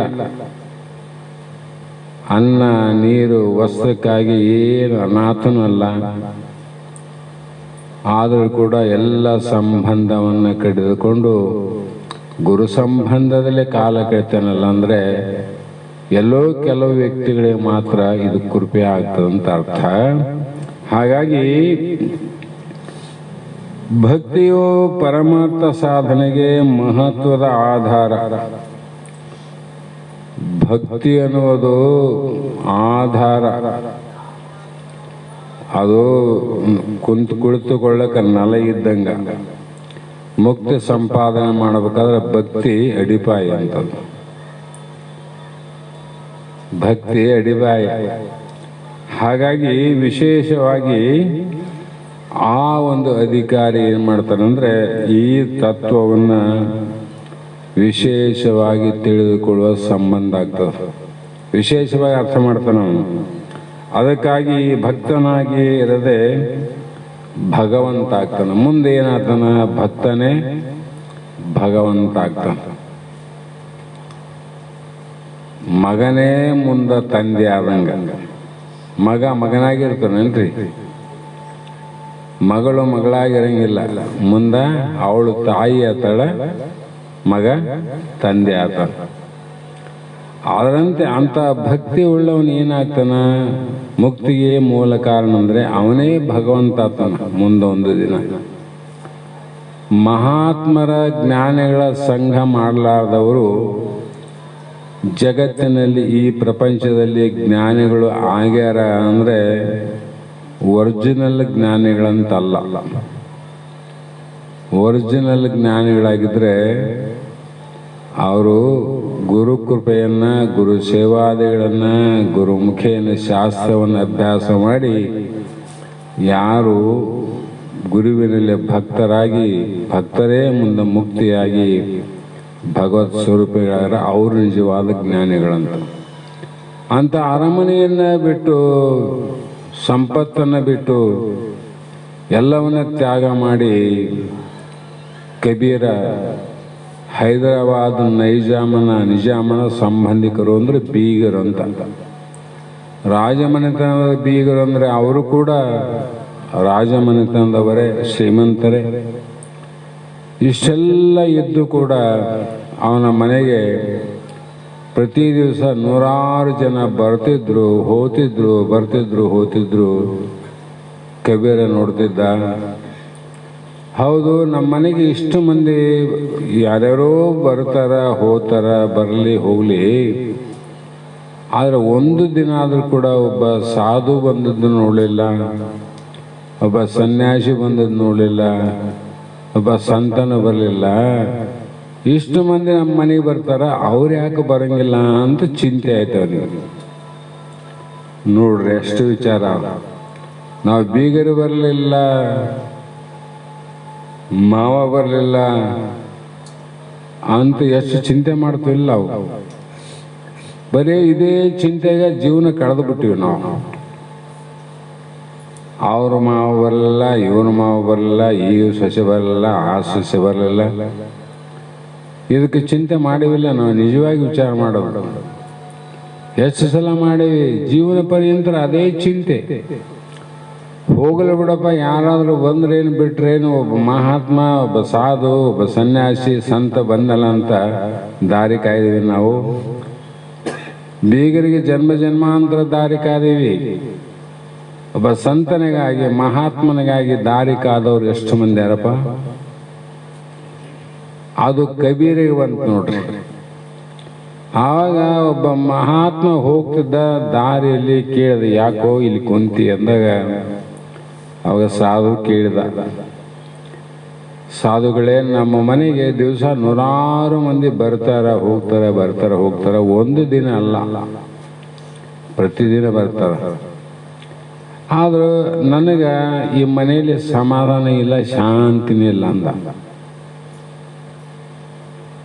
ಆವಾಗ ಹೇಳ್ದ, ನಿನಗೆ ಸಮಾಧಾನ ಶಾಂತಿ, ಇಷ್ಟು ಮಂದಿ ಬೀಗರು ಬಿಜ್ಜರು ಎಲ್ಲರೂ ಬಂದು ಹೋಗ್ಯಾರ. ಪ್ರಪಂಚದಾಗ ಅವ್ರು ಬಂದು ಹೋದ್ರೆ ಸುಖ ಶಾಂತಿ ಆತಂತ ಅವ್ರ ದಾರಿ ನೋಡ್ತಾರ. ನಿಮ್ಮನೆಗೆ ಎಷ್ಟು ಮಂದಿ ಅವರೇ ಬಂದು ಅವರು ಹೋಗ್ತಾರಂದ್ರೆ ನಿನಗ್ಯಾಕೆ ದುಃಖ ಆಯಿತು ಅಂದ. ನನಗೆ ಗೊತ್ತಿಲ್ಲ ಅಂದ. ಯಾಕೆ ಆಗ್ತದ ಗೊತ್ತಾಗೋಲ್ತಂದ. ಆವಾಗ ಹೇಳ್ದ, ನೋಡು, ಈ ಮನೆ ಶ್ರೀಮಂತಿಕೆ ಇರಬಹುದು, ಎಲ್ಲ ಆದ. ಅವ್ರ ಮನೆಯಲ್ಲಿ ಎಷ್ಟು ಶ್ರೀಮಂತಿಕೆ ಇತ್ತಂದ್ರೆ ಒಂದು ಕಡೆ ಬರೀತಾರ, 100 ಬಂಗಾರದ ಕೈಯಲ್ಲಿ ಇಡುವಂಥ ಕೋಲುಗಳದ್ದು ಅಂತ ಬಡಿ, 100 ಬಂಗಾರದ ಬಡಿಗೆ, ಕಟ್ಟಿಗೆವಲ್ಲ, ಕಬ್ಬಿಣದವಲ್ಲ, ಬಂಗಾರದ ಗಡಿ. ಅಷ್ಟು ಶ್ರೀಮಂತರ ಮನೆ. ಅವಾಗ ಹೇಳ್ದ, ಯಾರ ಮನೆಗೆ ಸಂತರು ಶರಣರು ಬರೋದಿಲ್ಲ, ಜೋಗರ್ ಸ್ಮಶಾನ್ ಸಮಾನ್ ಹೈ ಅಂದ್ಬಿಟ್ರು. ಅದು ನಿನ್ನ ದೃಷ್ಟಿಯಲ್ಲಿ ಇದು ಸುಡುಗಾಡುವ ತಮ್ಮ, ಸುಡುಗಾಡದಾಗ ಸುಖ ಹೆಂಗಾಗ್ತದಂದ ಅವನು.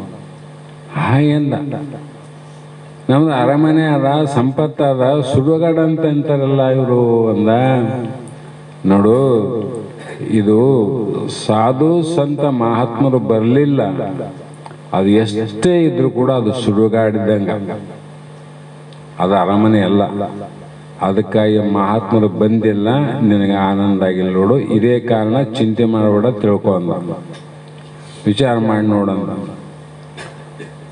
ಮತ್ತೆ ಇದನ್ನು ತಿಳ್ಕೊಕೆ ಎಲ್ಲಿಗೆ ಹೋಗ್ಬೇಕು ಅಂದರೆ ಅವರೇ ಹೇಳಿದರು, ಹುಬ್ಬಳ್ಳಿ ಅನ್ನುವಂಥ ಪ್ರಾಂತ್ಯದಲ್ಲಿ ಸಿದ್ಧಾರೂಢ ಅನ್ನುವಂಥ ಒಬ್ಬ ವ್ಯಕ್ತಿಯಾನ, ಅವರಲ್ಲಿಗೆ ನೀ ಹೋಗು, ನಿನಗೇನು ಅರಮನೆಯಲ್ಲಿ ಆಗಲಾರ್ದ ಆನಂದ ಆ ಮಹಾತ್ಮರ ದರ್ಶನದಿಂದ ಆನಂದ ಆಗ್ತದ ಅಂದಾಗ ತಕ್ಷಣದಲ್ಲಿ ಒಟ್ಟು ಬಟ್ಟೆಯಿಂದ ಒಡಗೂಡಿ ಎಲ್ಲಿಗೆ ಬಂದ ಕಬೀರ್ ಅಂದರೆ ಹುಬ್ಬಳ್ಳಿಯ ಸಿದ್ಧಾರೂಢ ಮಹಾಸ್ವಾಮಿಗಳ ಮಠಕ್ಕೆ ಬಂದು ಆತನ ನಮಸ್ಕಾರ ಮಾಡಿ, ಮುಂದಿನ ಕತೆ ನಿಮಗೆ ಗೊತ್ತದ. ಎಂಥ ಭಕ್ತಿ ಬಂತು. ಭಕ್ತಿ ಬಂದಾಗೆಲ್ಲ ಮನೆ ಬಿಟ್ಟು ಹೋಗೋದು, ವಿಶ್ವಾಸ ಬಂದಾಗ. ಹಾಗಾಗಿ ನಾವೆಲ್ಲರ ಮನೆ ಬಿಡ್ಬೇಕಂತ ಅರ್ಥ ಅಲ್ಲ. ಮನೆ ಎಲ್ಲಿ ಬಿಡಬೇಕಾಗಿದೆ ಅಂದರೆ ಮನುಷ್ಯನ ಒಳಗೆ ಮನೆ ಬಿಡಬೇಕು.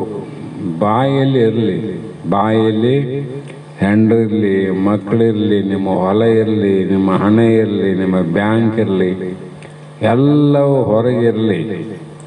ಆದ್ರೆ ಮನುಷ್ಯನ ಒಳಗೆ ಯಾವಾಗ ತಗೊಂಡಿವಲ್ಲ ಅಲ್ಲಿ ಲೆಕ್ಕಪತ್ರ ಶುರುವಾತ ನೋಡ್ರಿ.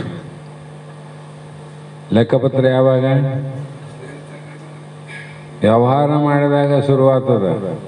ಅದಕ್ಕೆ ಬಾಹ್ಯ ವ್ಯವಹಾರ ಮಾಡದೆ, ಆದರೆ ಅಂತರಂಗದಲ್ಲಿ ಏನು ಮಾಡಬೇಕಂದ್ರೆ ನಮ್ಮ ಸ್ವರೂಪ ಸಾಕ್ಷಾತ್ಕಾರ ಕಡೆ ಲಕ್ಷ್ಯ ಕೊಡಬೇಕು. ಇವೆಲ್ಲವೂ ಅನಿತ್ಯವಾದವು, ಇವೆಲ್ಲ ನಿತ್ಯವಾದವು.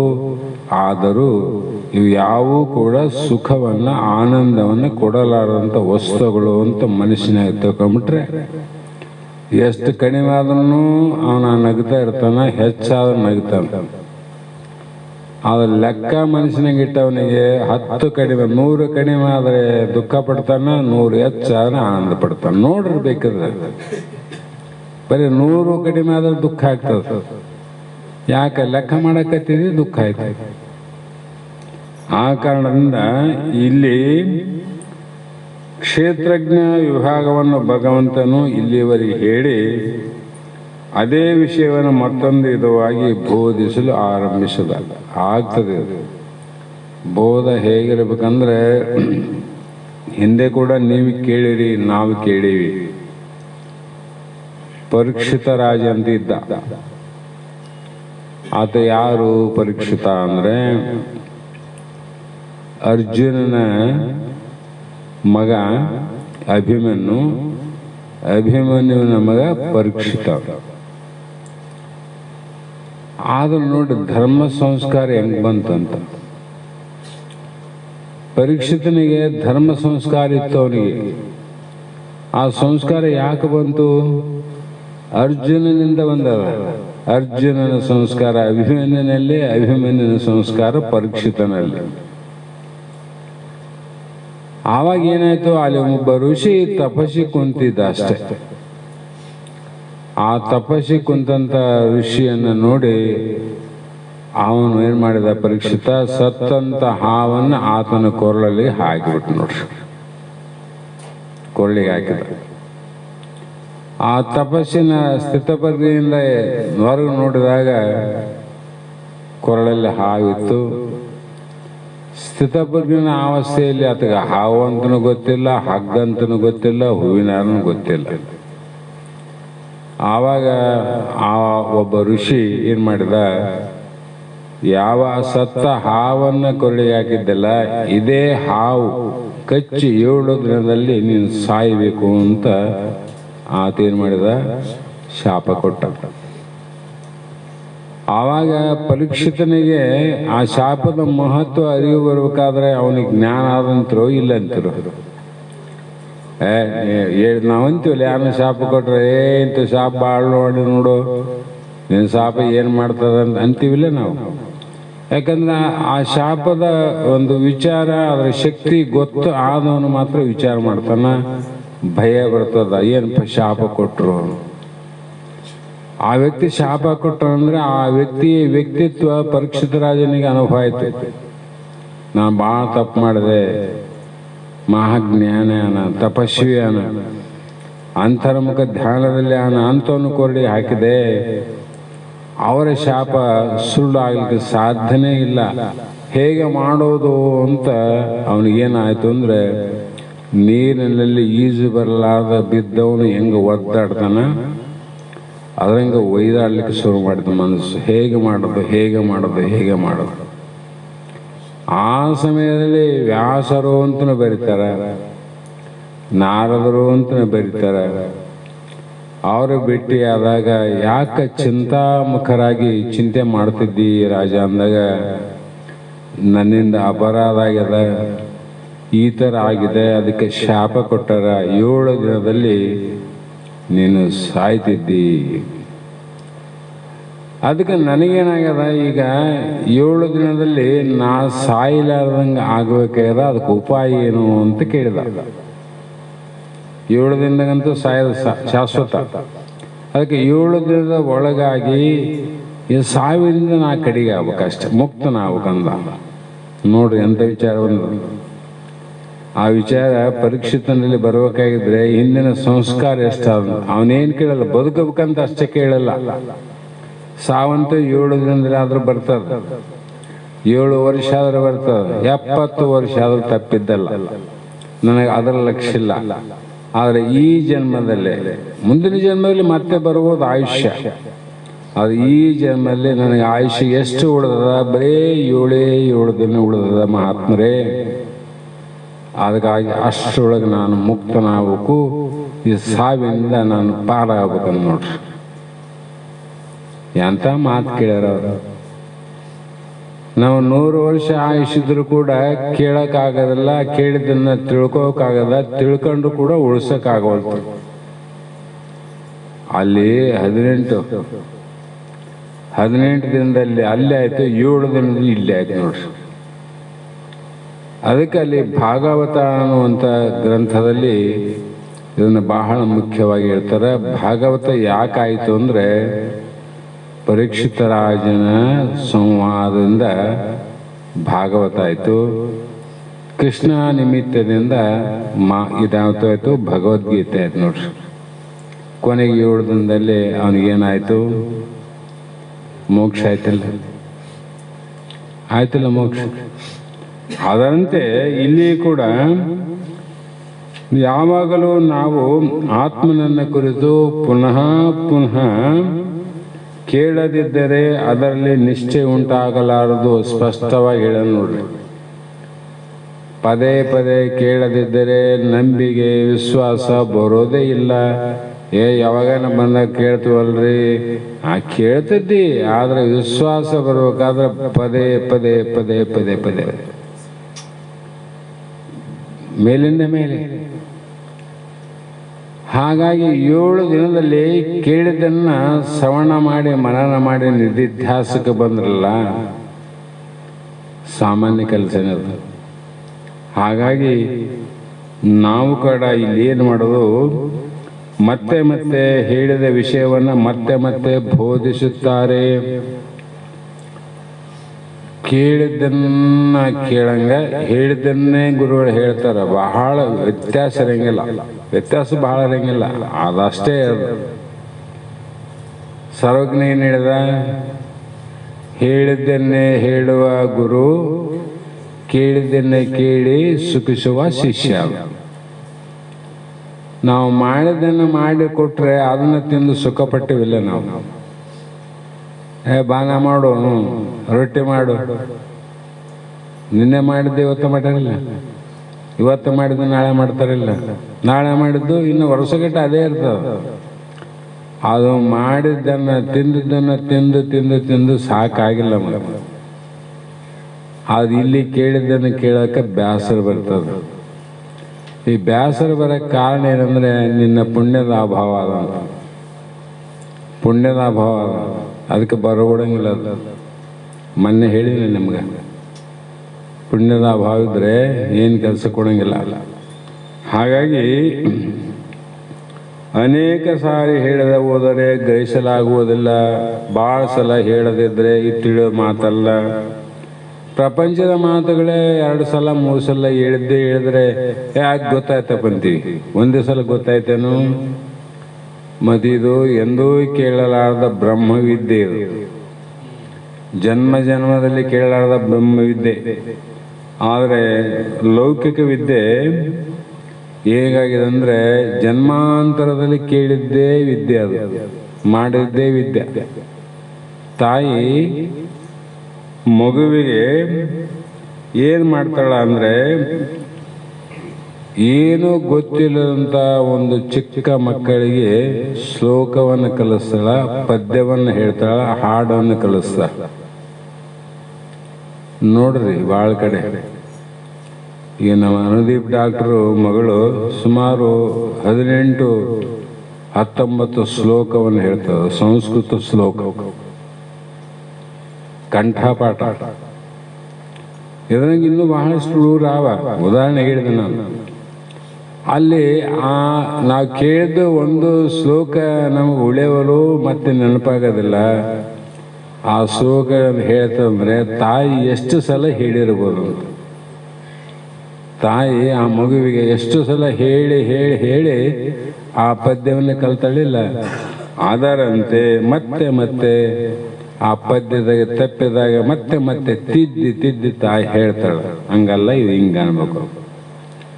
ಅದರಂತೆ ಇಲ್ಲಿಯೂ ಕೂಡ ಒಂದು ಸಾರಿ ಹೇಳಿ ಮತ್ತೊಂದು ಸಾರಿ ಹೇಳಿದರೆ ಪುನರುಕ್ತಿ ದೋಷ ಬರುವುದು ಅಂತಂದ್ರೆ ಮಗುವಿಗೆ ಪದ್ಯ ಹೆಂಗೆ ಬರಬೇಕಪ್ಪ? ಒಂದೇ ಸಲ ಹೇಳ್ಬೇಕು, 2 ಸಲ ಹೇಳಿದ್ರೆ ಅಲ್ಲ ಅಂದರೆ ಮಗು ಪದ್ಯ ಹೆಂಗೆ ಕಲಿತದ? ಅದಕ್ಕೆ ಬ್ರಹ್ಮವಿದ್ಯೆಯನ್ನು ಒಂದೇ ಸಲ ಹೇಳೋದಲ್ಲ. ಇಂದ ಉಪನಿಷತ್ತುಗಳಲ್ಲಿ ತತ್ವಮಸಿ ಮಹಾವಾಕ್ಯವನ್ನು 9 ಸಲ ಬೋಧ ಮಾಡ್ಯಾರ. ಅಂಥವರಿಗೆ ಆ ಬೋಧ 9 ಸಲ ಹೇಳಿದಾಗಂದ್ರೆ ನಮಗೆ ಯಾವಾಗಲೂ ಕೇಳಿದಾಗ ಆತದೇನದು ಆಗೋದಿಲ್ಲ. ಅದಕ್ಕಾಗಿ ಭಗವಂತನ ಹೃದಯ ಹೇಗಿದೆ, ಗುರುಗಳ ಹೃದಯ ಹೇಗಿರ್ತದೆ ಅಂದರೆ ಅವರು ಕರುಣಾಮಯಿಗಳು. ಅವರು ಲೋಕಕ್ಕೆ ಉಪಕಾರವನ್ನು ಬಯಸುವರು. ಮಾನವರ ಕಲ್ಯಾಣಕ್ಕಾಗಿ, ಮಾನವರ ಉದ್ಧಾರಕ್ಕಾಗಿ ಬೇಸರ ಇಲ್ಲದಂಗೆ ಹೇಳಿದ್ದೇ ಹೇಳ್ತಾರಂದ್ರೆ ಇದು ಸಾಮಾನ್ಯ ಮಾತಲ್ಲ. ತಾಯಿ ಬೇಸರ ಇಲ್ಲದ ಮಗುವಿಗೆ ಹೇಳ್ತಾಳೆ ನೋಡ್ರಿ, ಬೇಸರ ಪಡ್ತಾಳೇನು? ಬೇಸರ ಪಡಲಾರ್ದ ಅದು ಪೂರ್ತಿ ಕಲ್ತ ಮೇಲೆ ಆವಾಗ ಅದು ಬಿಡ್ತಾಳೆ ಹೇಳೋದು. ಅದರಂತೆ ಇಲ್ಲಿ ಗುರು ಶಿಷ್ಯರಿಗೆ ಹೇಳಿದ್ದನ್ನು ಯಾಕೆ ಹೇಳ್ತಾರೆ ಅಂದರೆ ನಿಮ್ಮ ಗುರಿ ಮುಟ್ಟವರಿಗೆ ಹೇಳ್ತಾರೆ ವಿನ ಗುರಿ ಮುಟ್ಟಿದ ಮೇಲೆ ಇದರ ಅವಶ್ಯಕತೆ ಇಲ್ಲ. ನೀವು ಕೇಳೋದನ್ನಿಲ್ಲ, ನಾವು ಹೇಳೋದು ಬೇಕಾಗಿಲ್ಲ. ಗುರಿ ಮುಟ್ಟತನ ಮಾತ್ರ ಬೇಕು. ಅದಕ್ಕೆ ಗುರಿ ಇರಬೇಕು, ಇಂದ ಗುರು ಇರಬೇಕಂತ. ಗುರು ಇಲ್ಲದ ಗುರಿ ನಿಷ್ಪ್ರಯೋಜನ, ಪ್ರಯೋಜನ ಕೊಡಂಗಿಲ್ಲ. ಯಾಕಂದ್ರೆ ಗುರಿ ಇಲ್ಲದ ಒಬ್ಬ ಬೇಡ ಬಾಣ ಬಿಟ್ಟರೆ ಆ ಪ್ರಾಣಿ ಸಾಯೋದಿಲ್ಲ. ಬೇಡ ಭಾಳ ಅನುಭವನ, ಆ ಪ್ರಸಂಗದಲ್ಲಿ ಗುರಿ ಇಲ್ಲದ ಬಾಣ ಬಿಟ್ಟ ಪ್ರಾಣಿ ಸಾಲಿಲ್ಲ, ಬಾಣ ವ್ಯರ್ಥ ಆಯ್ತಿಲ್ಲ. ಅದರಂತೆ ಇಲ್ಲಿಯೂ ಕೂಡ ಗುರಿ ಇಟ್ಟು ಬಾಣವನ್ನು ಬಿಡ್ತಾನೆ ಗುರು. ಭಗವಂತ ಗುರಿ ಇಟ್ಟು ಬಿಡ್ತಾನೆ. ಎದಕ್ಕಿಟ್ಟನ ಗುರಿ ಅಂದರೆ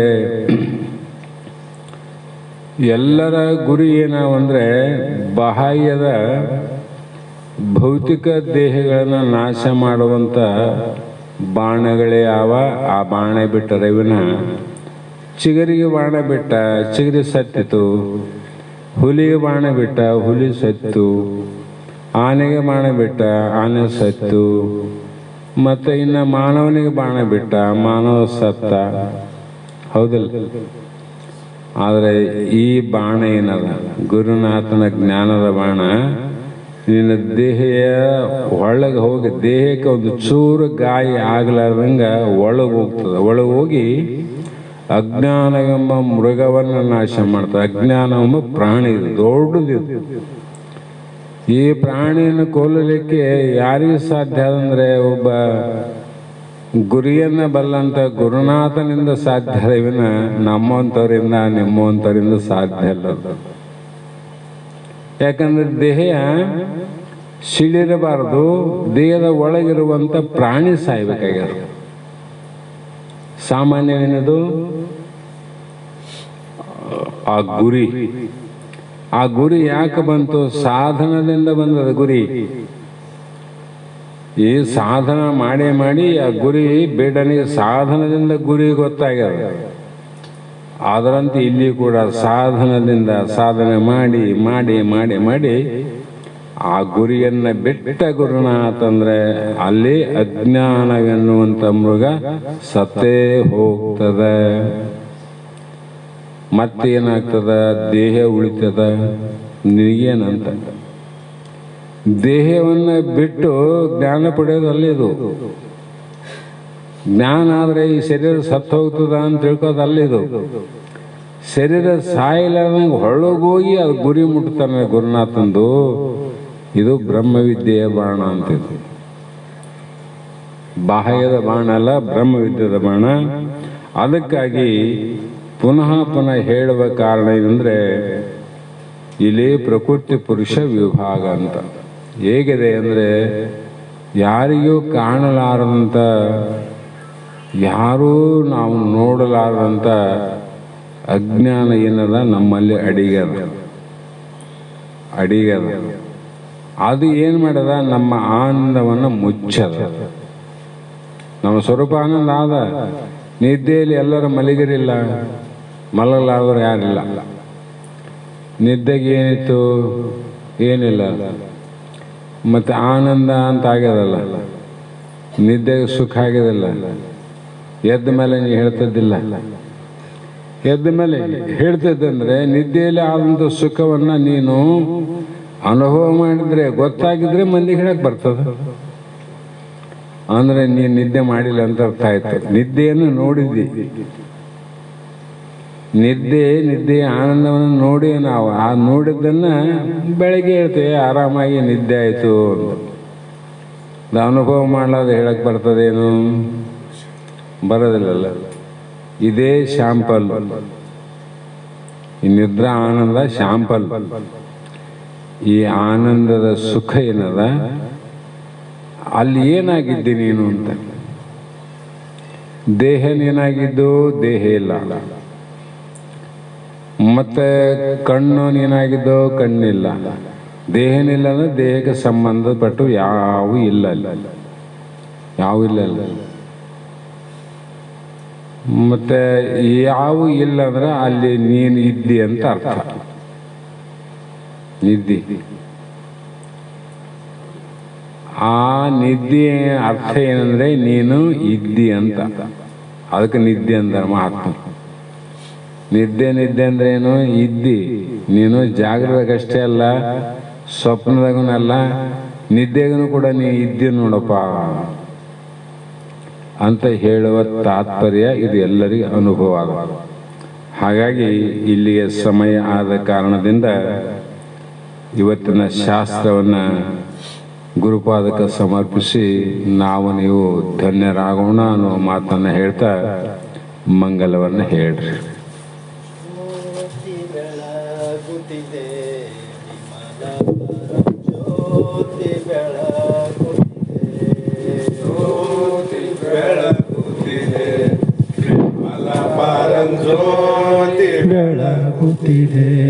ಜ್ಯೋತಿ ಬೆಳಗುತ್ತಿದೆ, ವಿಮಲ ಪರಂ ಜ್ಯೋತಿ ಬೆಳಗುತ್ತಿದೆ.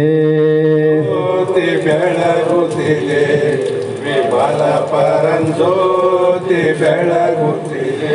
ಮಾತು ಮನಗಳಿಂದ ಮೀರಿದ ಸ್ವಾತಿಶಯದ ನಿರುಪಾಧಿಕ ನಿರ್ಮಲ ಜ್ಯೋತಿ ಬೆಳಗುತ್ತಿದೆ ವಿಮಲ ಪರಂಜ್ಯೋತಿ ಬೆಳಗುತ್ತಿದೆ ಶಿವಧರ್ಮನಾಳವೆಂತೆಂಬ ಕಂಬದ ಮೇಲೆ ಸುವಿವೇಕ ಹೃದಯಾಬ್ಜ ಪ್ರಣತೆಯೊಳು ಸವೆಯದ ಸದ್ಭಕ್ತಿ ರಸತೈಲ ತೀವಿದ ಪ್ರವಿಮಲ ಕಳೆ ಎಂಬ ಒತ್ತಿ ಬಿಡಿದು ದಿವ್ಯ ಜ್ಯೋತಿ ಬೆಳಗುತ್ತಿದೆ ವಿಮಲ ಪರಂಜ್ಯೋತಿ ಬೆಳಗುತ್ತಿದೆ ಮುಸಕಿದ ವಿಷಯ ಪತಂಗ ಬಿದ್ದುರುಳಿ ತಾಮಸ ಬುದ್ಧಿ ಎಂಬ ಕತ್ತಲೆ ಅಳೆಯೇ ಮಸಗೆ ಸುಜ್ಞಾನವೆಂತೆಂಬ ಮಹಾಪ್ರಭೆ ಪಸರಿಸಿ ಮಾಯಾ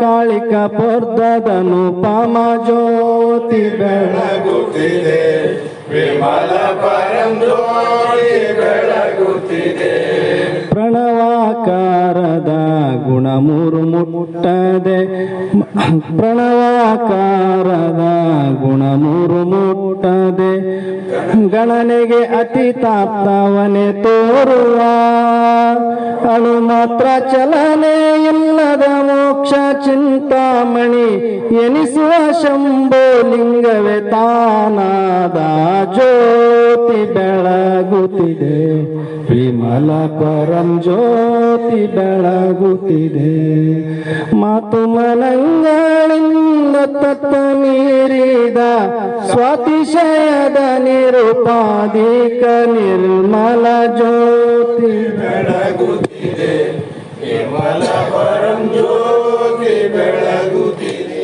ಹರವೋಂ ಚೈತನ್ಯಂ ಶಾಶ್ವತಂ ಶಾಂತಂ ಯೋಗಾತೀತಂ ನಿರಂಜನಂ ನಾದಬಿಂದುಕರಹಿತಂ ತಸ್ಮೈ ಶ್ರೀ ಗುರವೇ ನಮಃ ಶ್ರೀಮಂತಗದ್ಗುರು ಸಿದ್ಧಾರೂಢ ಮಹಾರಾಜ್ ಕಿ ಶ್ರೀ ಸದ್ಗುರು ಶಿವಪುತ್ರ ಸ್ವಾಮಿ ಮಹಾರಾಜ್ ಕಿ ಶ್ರೀ ಸದ್ಗುರು ಬಸವಾನಂದ ಸ್ವಾಮಿ ಮಹಾರಾಜ್ ಕಿ ಶ್ರೀ ಸದ್ಗುರು ಅಗ್ರನವರ್ಣ ಮಹಾರಾಜ್ ಕಿ ಸಕಲ ಸಾಧು ಸಂತ ಮಹಾರಾಜ್ ಕಿ